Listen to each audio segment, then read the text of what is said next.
Boxing King Media, powered by BYD. Former British champ Josh Wale out here in commentary with one of your fighters. Josh, first of all, how are you? Yeah, all It's good. been a while since I met you. Yeah. We've been on a good journey, haven't we? So yeah, all good, mate.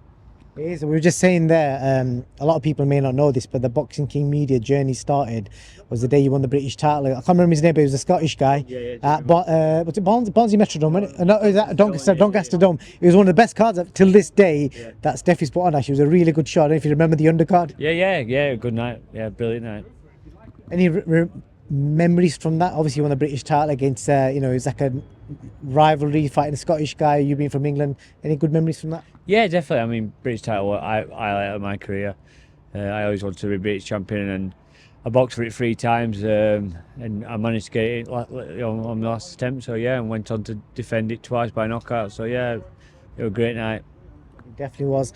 Now promoter, I'm guessing manager as well. You've mixed in all sorts. So just tell us how many fighters you've got. You know, the fans who have obviously followed your career, just let them know how many fighters you've got, which ones to watch out for. Yeah, it's been a bit of a whirlwind really since I've retired from boxing 3 years ago. I've got 17 pros now at various different levels, from journeymen to prospects. So yeah, all the way through. I've got foreign fighters. I'm really proud of what I've achieved after boxing. Really, I've I've really worked hard at and yeah, so it's going well. Was your plan always to do like promotion management, or did you like have another trade or anything that you was involved with? No, not really. All my family's in building trade, and I couldn't think of it worse, to be honest. More money in that though, isn't it? No. Well, I couldn't, honestly, because them called me on in the mornings that my dad was a bricklayer, all my brothers is, he's a bricklayer, and I just thought, I'm not doing that. So when I was 27, I went on my trainer's license, and they were like, oh, you're too young to be a trainer. But I thought, well, it's going to come to one day when I retire, so I want to be a trainer. Then I went on my manager's course, and it just went from there. I'm not particularly as it's for evolved. I'm more focused on managing and promoting. That's my forte. That's what I like doing. That's what gets me going. And yeah, I've got 17 fighters who I manage now, and I do my best for them. And then obviously you had a long career, 40 something fights you had, lots of wins, losses, mixture of emotions. Just curious, let the fans give like upcoming fighters, if you can give a first-hand insight into kind of the effects, the good things, the damage that comes from boxing once you're done with it.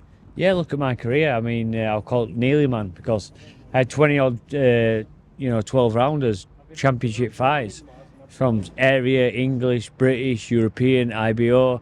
I did it all at every different level. And I had defeats. I always come back. I won British title my 3rd time. I went on an Indian summer, if you like, in my career. Won British, defended it. I went IBO. Very unfortunate not to be European champion. I got ripped off in France for a majority decision. So yeah, listen, I sit back and think of my career, and I'm really proud of what I achieved. I had one trainer all my career, my dad. So we did it all together, and it meant well to me. Me and my dad gained that British title, and my dad got diagnosed with cancer when I was 16. So we did it all together, and I sit back and I'm really proud of what we achieved, and we did it together. And we still do it now. And every fight I take, I always ring my dad and get him to check everything over. So yeah, it's good. Boxing's our life. My dad's been involved in boxing 30 years, and I've just carried it on from him. I run the gym now in my dad's name, and yeah, it's brilliant.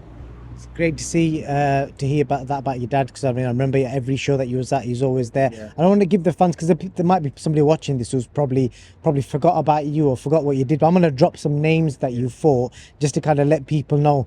In a 18-year career, 46 fights. Yeah. You fought Isham Pickering, you fought Craig Lyon, you fought Kid Galahad, you fought Stuart Hall, Ashley Lane, who's had a recent good run, Gavin McDonald twice, Jazza Dickens, Lee Wood, Gamal Yafai, and he fought Ashley Lane again towards the end. Jamie Wilson, he won the British title against, Don Broadhurst, Bobby Jenkinson, and then I think you basically, your last couple of fights, you beat 2 guys with winning records, and then you went out against a guy on the road. Yeah. I get proud now when you say that. You know, all my career, I were renowned for my toughness. All my career, I never got put with all them names. I never got put down. I never got outclassed. You know, I had some fantastic nights, fantastic victories. Like you just said, then Don Broadhurst knocking him out at MEM Arena under Caddy Huey Fury. Yeah, I had some great nights, great nights. But now it's all about business for me, and I'm just as proud what I've achieved as I've left boxing, because I left school. I didn't have one GCSE, you know. I really struggled academically at school, and now I get proud of myself. I send emails all over the world, and that now my life's revolved and changed. I get so proud of what I've achieved after boxing. So yeah, it's good, mate. I'm happy. I'm good lad. Well, I'll tell you straight, Josh, you should be proud. You know, I felt a bit bad because the other week I was interviewing Callum Simpson, and I remember saying to him in the interview, I said, there's I couldn't think of boxers from Barnsley, and I talked about Dickie Bird, and I mentioned you know, the guy who does the food reviews. And when I walked away, I'm not joking, the next day I thought of you. I thought, fucking hell, Josh Wales from Barnsley, and he's fought everyone. So I'm going to apologise for that, because you left a you left a statement in boxing from the names I just mentioned there. So well done to you. And then with regards to promotion, what is next for Outlaw's promotion, and what's next? Yeah, I just got to keep building what I've got. I've got some great business partners, Scott Thorpe at TMG. I've got a lot of good people behind me, so we just keep building. You know, I'm involved in all other different businesses. Scott's got a massive mortgage company, what I've got shares in. I'm really privileged and proud for people I've got around me. And like you say, it's a big good of you to apologise. You know, when. That's it, because I did put Barnsley on map, and I fought everybody. And the biggest thing I got out of boxing, any belts or money or whatever, I got respect. I can go anywhere, any given weekend, from Scotland to Coventry to to London, wherever I go. People always come up and shake my hand and say, "What a career you had!" And that to me, you know, that's fantastic. I've got 3 boys now. They come with me, and they see that, and they see respect that I've got, and I said, look, it's all through hard work, that, boys, so that's what you've got to do. Yeah, so yeah, it's been a good ride, mate. It definitely has, man. And I like guys like you who get recognised after you're done. And like I said, it was the next day, and I thought about it. Oh, fuck, I completely forgot about Josh Wale. And with Boxing King Media started with Josh Wale. But either way, Callum Simpson, a local lad, you know, what do you make of him and what he's doing at the Barnsley Stadium in a few months? Yeah, it's good. I mean, he's come up, and this is his first like real test on that level. So yeah, he's out on, I think it's August 3rd. That's coming up. Yeah, so I wish him all the best on that. You know, and like I say, it's my time. You can't live it past. You know, it's somebody else's time now, and hopefully, like my lads who's coming up through Jim and Callum and all that. And Barnsley's are not better at boxing. There's a lot of good boxing gyms, a lot of good boxers in Barnsley. I'm lucky. I promote about 9 or 10 Barnsley lads now, so I'm going to build them up and keep building them up. My younger brother, he's 11-0, Dempsey. So yeah, keep building. I wish every Barnsley lad all the best, because that's our hometown. You know what I mean? All my shows, I go around, I get kids from amateur clubs. I get Barnsley kids, because that's what I want. I want Barnsley kids to all do well. Don't matter which promoter or manager they're with. I want them all to do well, Barnsley lads. I love that, man. And you know what, and I know you're not just saying it because you was like that even when you was fighting. I remember just being around you in the changing rooms and stuff you used to say, and you was exactly the same.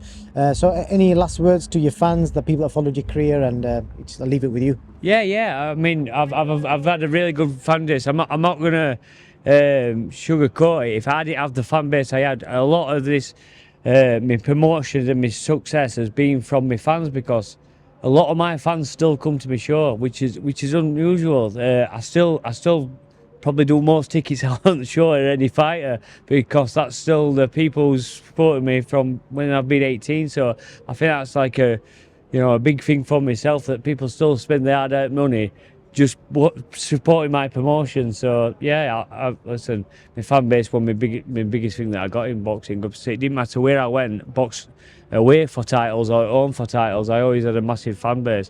Well, it just shows you, because I did British titles and with no TV. there's not many can do that. You know, we had the TV because that generated a lot of people used to come and watch me. So yeah. I still remember how many people tuned in for your British title win. Are you on? Do you remember the number?